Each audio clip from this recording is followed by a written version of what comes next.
بریم ببینیم علل و فرایند تغییر ویرایش استاندارد ایزو آی ای سی 17325 چی بود. شاید جالب باشه براتون بدونید که در واقع 99 اولین ورژن از استاندارد منتشر شد. در سال 2005 ورژن دوم در واقع منتشر شد و در واقع یک نظرسنجی، یک در واقع ریویو سیستماتیک انجام میشه. استانداردهای سازمان ایزو هر 5 سال یک بار سیستماتیک ریویو دارن، یعنی ارزیابی در واقع دوره‌ای دارن. توی اون ارزیابی چه اتفاقی که افتاد، ظاهرا نظرسنجی‌ها یا نتایجش حاکی از این بودش که این استاندارد نیاز به تغییر ورژن در واقع تغییر داره و نیاز هستش که آپدیت بشه، بروز بشه تا بتونه نیازهای جدید مخاطبان رو در واقع پوشش بده. اما جالب بدونید که از جمله علت‌ها و عواملی که باعث شد این استاندارد ویرایش جدیدش شروع بشه به تهیه و بعد در سال 2017 منتشر بشه، این علت‌هایی هستن که اینجا دارید تو این صفحه می‌بینید. اولا اینکه برخی از الزامات این استاندارد ترتیبشون با ترتیب فرآیند آزمون و کالیبراسیون نمیخورد، یعنی که ترتیب اجرای یا ترتیب نگارش الزامات استاندارد هیچ ربطی به ترتیب اجراشون نداشت. موضوع دوم این که برخی از عناوین با الزامات مربوطه خیلی نمیخوند، یا اینکه الزاماتش خیلی شاید اون عنوان خیلی عنوان جالبی نبود. مثلا کار نامنطبق یا کار نامنطبق آزمون زیاد در واقع عنوان در واقع جالبی نبود، بنابراین سعی کردن در نسخه جدیدی مشکل رو حل بکنن. مشکل بعدی عبارت‌های مشابه در بندهای مختلف بود. مثلا هم توی بند 4 راجع به منابع انسانی صحبت شده بود، هم توی بند 5 راجع به منابع انسانی صحبت شده بود. درسته اینجا از منظر بیشتر سیستم مدیریتی بود، در نسخه 2005 رو دارم عرض می‌کنم. در بند 4 بیشتر از جنس در واقع سیستم مدیریتی بود و در بند 5 بیشتر از جنس فنی بود، ولی واقعا بازم تفکیک این دوتا خیلی سخت بود. چرا خب نباید این متن‌های مرتبط با منابع انسانی همشون یک جا قرار بگیرن، یا متن‌های مربوط به تجهیزات و از زیرساخت‌ها همشون یک جا قرار بگیرن. مشکل بعدی که در این نظرسنجی در واقع خودشون نشون داد وجود الزامات بدون عنوان بود. ما مثلا به طور ویژه در بند 4 که استاندارد 17325 نسخه 2005، من همیشه این اصطلاح رو استفاده می‌کنم، شاید بعضی دوست داشته باشم، ولی گونی متن در واقع تو بند 4.1 نوشته شده بود، از هر دری سخنی در واقع گفته شده بود. دوستان یه بار دیگه برن مقایسه بکنن متن 2017 فعلی رو با متن نسخه 2005، این رو در بند 4.1 فکر کنم تایید بفرمایید. کلی مطلب در واقع تو بند 4.1 گفته شده بود. البته جاهای دیگه هم اینجوری بود که عنوان نداشت، هر پاراگراف یه موضوع بود. یه جاش راجع به ساختار صحبت می‌کرد، یه جاش راجع به مستندات صحبت می‌کرد، یه جاش راجع به بی‌طرفی صحبت می‌کرد، یه جاش حالا راجع به موضوعات مختلف. بنابراین یه خواننده در واقع یه کاربر استاندارد بعد متن رو در واقع ریز به ریز می‌خوند تا بدونه آها این جمله راجع به این داره صحبت می‌کنه، جمله بعدی یه موضوع دیگه است. خب قواعد نگارش می‌طلبد و حکم می‌کند که سعی کنیم برای هر پاراگراف یک عنوان مناسبی انتخاب بکنیم تا کاربر بتونه با سرعت مناسب و با کیفیت مناسب به اطلاعات دسترسی پیدا بکنه. مشکل بعدی که تو این یا نکته بعدی که در واقع باعث شد موضوع تغییر ویرایش استاندارد 17325 2017 کلید بخوره در سال در واقع 2010 به بعد این بودش که نیازهای جدیدی توی آزمایشگاه‌ها در واقع به وجود اومدن که در واقع نیاز بود که آزمایشگاه به اونها بپردازه. موضوع بعدی هم مفاهیم جدیدی بودش که در سیستم‌های مدیریتی شکل گرفتن. به طور ویژه همونطوری که میدونید و یا شاید اطلاع داشته باشید یا اطلاع نداشته باشید، به هر حال یکی از استانداردهایی که معمولا رو سایر استانداردهای مدیریتی تاثیر میذاره استاندارد ایزو 9001. وقتی ایزو 9001 در واقع در سال 2008 و بعد از اون در سال 2015 به طور دیگه کاملا انقلابی در واقع ویرایش خورد، نه فقط ساختارش عوض شد بلکه مفاهیم جدیدی مثل رویکرد یا تفکر مبتنی بر ریسک و اون ماجرای مدیریت ریسک ها فرصت ها توش مطرح شد. وقتی این اتفاق در ایزو 9001 میفته کلی استاندارد دیگه هم تحت تاثیر قرار میگیرد. برخی از اینها رسما باید آپدیت بشن، برخی دیگه نه. قاعدتا رسما ایزو آی ای سی 17325 نباید و در واقع تحت تاثیر ایزو 9001 نیست، ولی که واقعیت اینه که وقتی در واقع شما به ایزو آی ای سی 17325 نگاه میکنید میبینید که این استاندارد در واقع نوعی سیستم مدیریت کیفیته. درسته اسمش این نیست، اسمش حتی سیستم مدیریت هم نیست، اسمش الزامات شایستگی در واقع آزمایشگاه هاست. عنوان استاندارد ایزو آی سی 17325 اینه. ولی اگه یه مقدار این عنوان رو کنار بذاریم، به محتوا نگاه بکنیم و دقت بکنیم، انصافا می‌بینیم که این استاندارد داره سعی میکنه یک سیستم مدیریت کیفیت رو در آزمایشگاه ما ایجاد بکنه، مستقر بکنه، پایش بکنه و بهبود بده تا نتایج کار، تا خروجی کار، محصول یا سرویس کار، در واقع سرویس سازمانی ما که اینجا میشه تستینگ یا کالیبریشن، به نحو خوبی، با کیفیت خوبی، در زمان خوبی، با قیمت مناسبی در اختیار مشتری قرار بگیره. در واقع وقتی شما خوب نگاه میکنید، واقعا ایزو آی سی 17325 داره تلاش میکنه که یک سازمان مشتری محور عین ایزو 9001 یا با همون هدف ایزو 9001 در آزمایشگاه ما ایجاد بکنن. بنابراین وقتی که در استاندارد ایزو 9001 یک مفهوم جدیدی میاد مطرح میشه، ایزو آی سی 17325 هم در واقع کمیته کسکو یه نگاه به اون میکنه و در برخی از موارد، از جمله در این مورد، دیدیم که در این نسخه هم برخی از این مفاهیم اومدن و اضافه شدن. یکی دیگه از این مفاهیم که در واقع شاید کمی دیر هنگام ولی اضافه شد به نسخه 2017 بحث رویکرد فرآیندی هستش که بعدا من در این مورد خدمتتون توضیح خواهم داد. موضوع بعدی هم که در واقع شاید عامل دیگه ای که باعث شد استاندارد ایزو آی سی 17325 شروع کنه به در واقع ویرایشش شروع بشه، شکل‌گیری و یا تغییر استانداردهای مرتبط جدیده.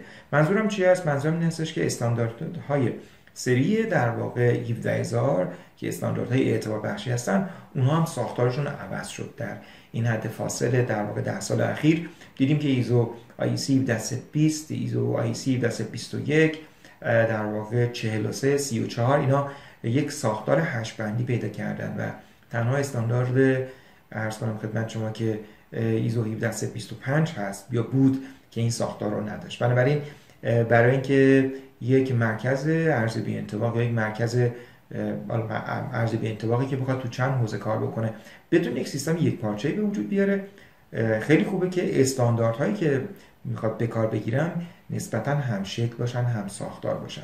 مثلا اگه یک جایی میخواد هم 1725 داشته باشه هم 1720، اگر این دو استاندارد از نظر ساختاری به هم شبیه باشن، به حال پیاده‌سازیش راحت‌تره، ارزیابیش هم در واقع راحت‌تره. به حال اینها علت‌هایی بودن که باعث شدن، حتما علت‌های دیگه‌ای هم در واقع بوده، اینها علت‌هایی بودن که باعث شدن کسکو که کمیته ارزیابی انطباق سازمان جهانی استاندارد هست، همراه در واقع و همگام با IEC سازمان در واقع بین‌المللی IEC بیان و شروع کنن به در واقع استارت بزنن فرآیند تغییر ویرایش استاندارد ایزو آی سی 175 2005 رو که در نتیجه اون بعد از چند سال در واقع استاندارد ایزو آی سی 125 نسخه 2017 منتشر شد.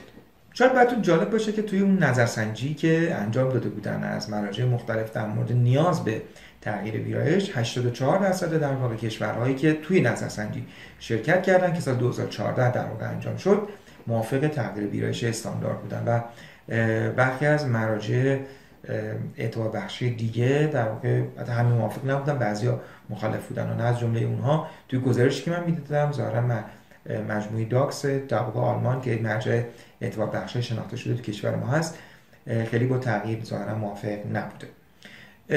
این پروسه هست معمولاً غالباً 6 مرحله‌ایه. وقتی یک استاندارد ویرایش میخوره یا میخواد ایجاد بشه، از زمانی که در واقع این اتفاق میفته یه نیو ورک در واقع آیتم پروپوزال در واقع میاد. اگر پذیرفته بشه یه ورکینگ درافت 1 و 2، بعد کامیتی درافت 1، کامیتی درافت 2، درافت آف اینترنشنال استاندارد و فاینال درافت آف اینترنشنال استاندارد.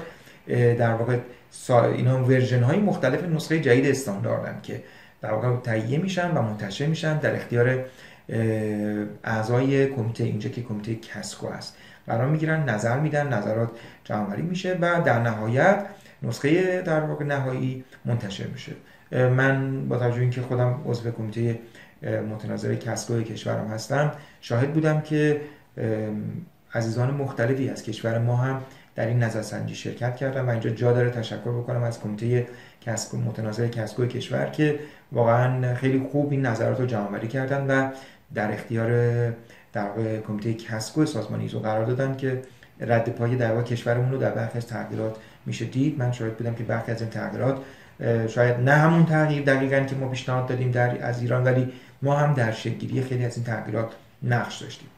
امیدوارم که این نقش‌ها و این نقش‌هایی که مسئولیتی که ما به عهده میگیریم در آینده بیشتر باشه و ما اثر بیشتری از کشورمون در استانداردهای بین‌المللی در عرصه‌های مختلف از جمله در استانداردهای بین‌المللی بتونیم ببینیم.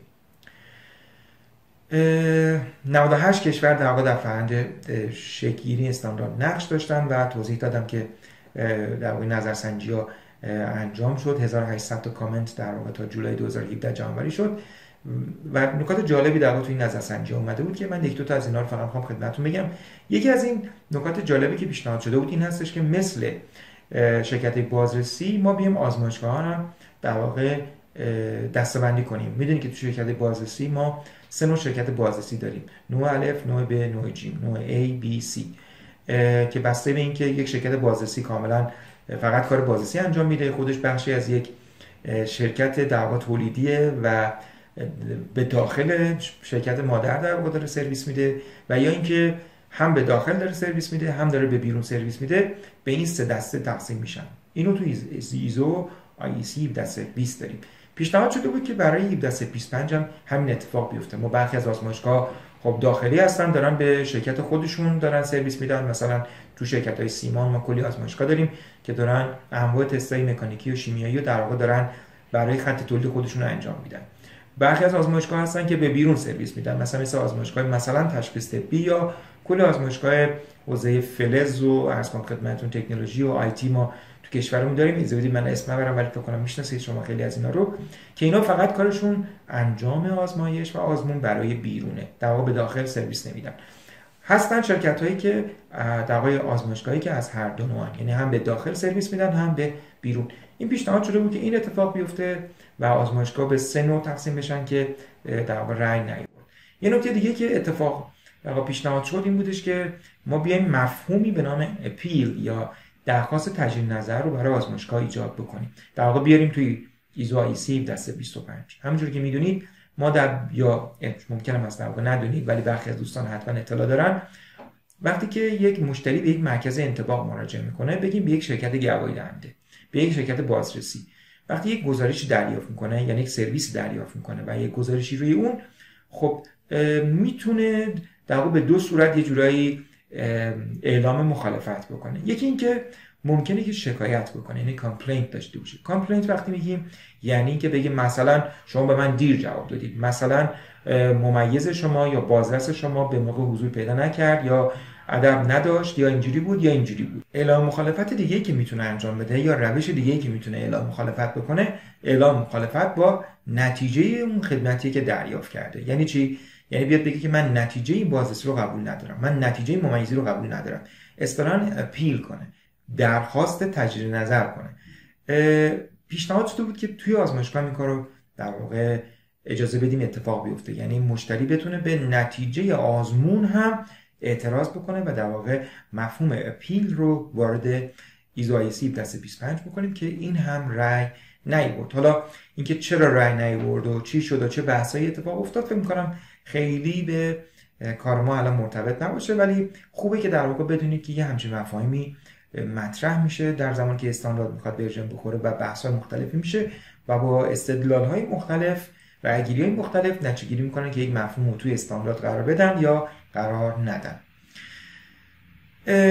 در نتیجه همه این در واقع تعاملات و بحث‌ها و در واقع اون 6 بار ورژن‌های مختلف و 6 بار ویرایش و درفت‌های مختلفی از استاندارد، به حال در اواخر سال 2017 نسخه جدید یا سوم استاندارد ایزو IEC 1725 منتشر شد و در اختیار آزمایشگاه‌ها و دیگر ذی‌نفعان این استاندارد قرار گرفت و به آزمایشگاه‌ها اجازه داده شد که تا 3 سال فرصت داشته باشن برای اینکه از نسخه 2005 در واقع مایگریت کنن یا مهاجرت کنن به نسخه 2017. و الان که من دارم با شما صحبت میکنم بسیاری از آزمایشگاه‌های دنیا در واقع این کار رو انجام دادن. برخی از کشورها مراکز اعتبار بخششون اومدن این 3 سال رو حتی نپذیرفتن، یعنی که اومدن سختگیرانه‌تر از اجازه‌ای که در واقع یه جورایی کسکو داده بود رفتار کردن. نمونه این کشور ترکیه است.